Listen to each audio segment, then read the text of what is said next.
নমস্কাৰ এতিয়া আমলগুৰি হাইস্কুলৰ ৰেটেল লেবত আমাৰ ছাত্ৰ ছাত্ৰীসকলে তিনিটামান প্ৰজেক্ট বনাই আছে আহকচোন চাওঁ আমি তেওঁলোকে কি কৰিছে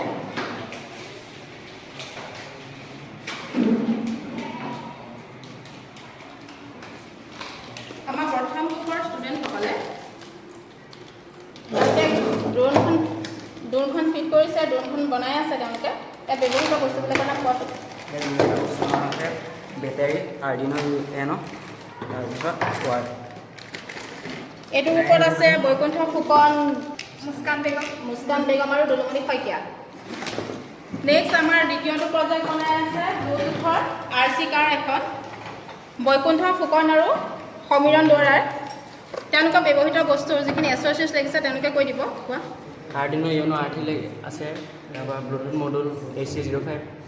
battery 3.7 to 11.1 volt DC 4x4 motor এখন চলাব পাৰিবনে